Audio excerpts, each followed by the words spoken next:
Let's begin with something honest, something most men don't say out loud, not because it isn't true, but because admitting it feels vulnerable. Most men don't actually fear intimacy itself. They fear rejection.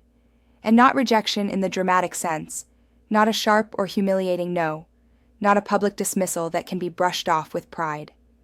What men fear is the quiet rejection, the subtle shift in tone, the way warmth fades without explanation, the moment when connection seems to pause, stall, or gently close, leaving uncertainty in its place. That moment lingers far longer than most men admit. It doesn't shout, it whispers. And because it whispers, it embeds itself deeply. It teaches hesitation. It creates second-guessing. It reshapes how a man approaches connection without him even realizing it. Over time, many men internalize the belief that intimacy is fragile, unpredictable, or something they are simply not naturally good at. They may become guarded, overly cautious, or conversely, rushed and tense. But what if that belief is incomplete? What if intimacy doesn't break down because men want it too much, but because they are engaging with it at the wrong emotional level? What if the problem is not desire, but timing, safety, and emotional attunement? Today, I want to help you understand intimacy through the lens of psychology rather than performance. Not as a strategy, not as a negotiation, not as a power exchange, but as a nervous system process that unfolds when certain emotional conditions are present. This is not about persuading someone to want you. It is about understanding how comfort, safety, and desire naturally align. And when you understand that, rejection begins to lose its emotional grip. Rejection hurts not because of what it is, but because of what it seems to mean. For many men, rejection feels like a verdict on their worth, their attractiveness, their masculinity. Even when logic tells them otherwise, emotionally, it still lands as a judgment. Psychology shows us something critical here. Rejection in intimacy is rarely about the person. It is almost always about the emotional experience surrounding the moment. Women do not reject intimacy itself. They reject how intimacy feels in that specific context. If it feels rushed, pressured, uncertain, emotionally unsafe, or misaligned, the nervous system responds with withdrawal, even if attraction exists. This is not manipulation. It is not indecision. It is biology. The human nervous system prioritizes safety before pleasure every single time. Once you understand this, rejection stops feeling like a personal failure and starts looking like a mismatch in emotional pacing. One of the greatest misunderstandings between men and women lies in how attraction develops. For many men, attraction is immediate and visually driven. Interest can appear quickly, sometimes within seconds. The body responds before the mind has time to evaluate context or meaning. For most women, attraction is contextual and cumulative. It develops through emotional tone, consistency, predictability, shared moments, and psychological safety. This does not mean women are less sexual or less decisive. It means desire is layered. A woman can meet a man and feel neutral, not disinterested, not closed, simply undecided. Over time, as her emotional system gathers information, attraction can grow organically. This is why so many women later say, "I didn't feel it at first, and then suddenly I did." Nothing sudden actually happened. The emotional conditions shifted. Familiarity increased. Safety deepened. Anticipation formed. When men rush intimacy, they often move faster than her emotional system can integrate. Her hesitation is not rejection. It is regulation.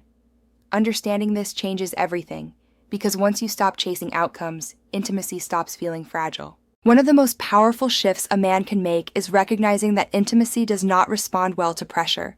It responds to invitation. A request demands an answer. An invitation allows choice. When intimacy is framed as a request, it activates the analytical mind. She begins evaluating consequences, expectations, meanings, and future implications. Analysis dampens desire. Desire lives in the body, not the evaluation center of the brain. An invitation does not force a decision. It creates space. Space is essential. When a woman feels she is choosing the moment rather than being pulled toward it, her nervous system relaxes. When the nervous system relaxes, desire has room to emerge. This is not avoidance. It is emotional intelligence. Pressure creates vigilance. The moment someone feels pressure, the mind shifts from experiencing to monitoring. Am I ready? What does this mean? What happens after this? These questions pull a person out of their body and into their head. Intimacy thrives when it feels shared, spontaneous, and emotionally aligned, not negotiated or hurried. Across healthy relational dynamics, 3 emotional elements almost always precede intimacy. These are not rigid rules, but consistent patterns observed across psychology and lived experience. The first is emotional safety. Emotional safety does not mean certainty, commitment, or guarantees. It means no judgment, no pressure, no emotional punishment. Safety is communicated through calm presence, steady tone, emotional regulation, and respect for boundaries. A man who remains grounded when things slow down communicates safety without a single word. Safety allows relaxation. Relaxation allows openness. The second element is trust. Trust forms when behavior aligns with intention. When a man says he is not rushing and genuinely does not rush. When interest is expressed without entitlement. When boundaries are met with respect rather than frustration. Trust allows vulnerability, and vulnerability is the doorway to intimacy. The third element is anticipation. Anticipation is often misunderstood. It is not created through games, withdrawal, or emotional withholding. It is created through pacing. Anticipation exists in the space between what is happening and what could happen without forcing an outcome. When anticipation is present, intimacy feels exciting rather than mechanical. One of the most misunderstood relational skills is gentle distance. Gentle distance is not emotional withdrawal. It is not coldness. It is not disinterest. It is the absence of chasing. When a man does not rush the moment, pressure dissolves. When pressure dissolves, awareness increases. Often, women pull back, not because attraction is gone, but because the pace feels misaligned. When the pace softens, curiosity often returns. Desire needs room. Healthy intimacy communication focuses on experience, not outcome. Instead of asking for progression, you acknowledge what is present.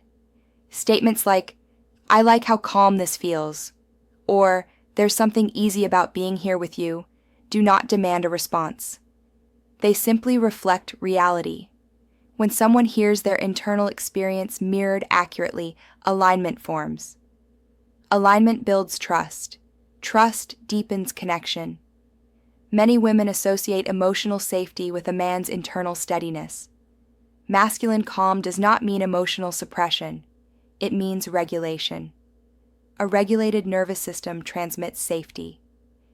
A man who is not anxious about outcomes does not unconsciously pressure the moment. When a woman feels this steadiness, her own nervous system softens. Softness is where desire lives. There is a profound difference between asking for a decision and asking about experience. Do you want to go further? Demands a verdict. Does this feel comfortable? Invites awareness. One forces evaluation. The other encourages honesty. When a woman feels emotionally in control, safety increases. When safety increases, desire often follows. If she needs to slow down, that is information, not rejection. Responding calmly to that information builds trust. Humans bond through attunement. Matching emotional energy, not exceeding it, not ignoring it, creates rhythm. If she softens, you soften. If she leans in emotionally, you meet her there. From infancy, humans learn safety through mirroring. When we are reflected accurately, we feel seen. Feeling seen builds safety. Safety allows intimacy. The most authentic intimacy is not engineered. It unfolds. When you name the moment instead of steering it, intimacy stops feeling like someone's agenda. This feels really nice. There's something gentle here. Now the desire belongs to the shared experience, not one individual. Moments feel real. Requests feel transactional. And this must be stated clearly and without ambiguity. Intimacy must always be mutual. If someone is not comfortable, that boundary must be respected without persuasion, resentment, or pressure. Emotional intelligence is not about bypassing boundaries. It is about honoring them. And often, honoring boundaries deepens attraction, because safety builds trust, and trust builds desire. Intimacy is not about tactics. It is about awareness. When pressure fades, safety grows. When safety grows, desire has space to emerge. And when desire emerges naturally, connection feels effortless rather than forced. If this perspective helped you see connection differently, stay with the channel. There is more depth ahead, grounded psychology, emotional clarity, and real wisdom for human connection.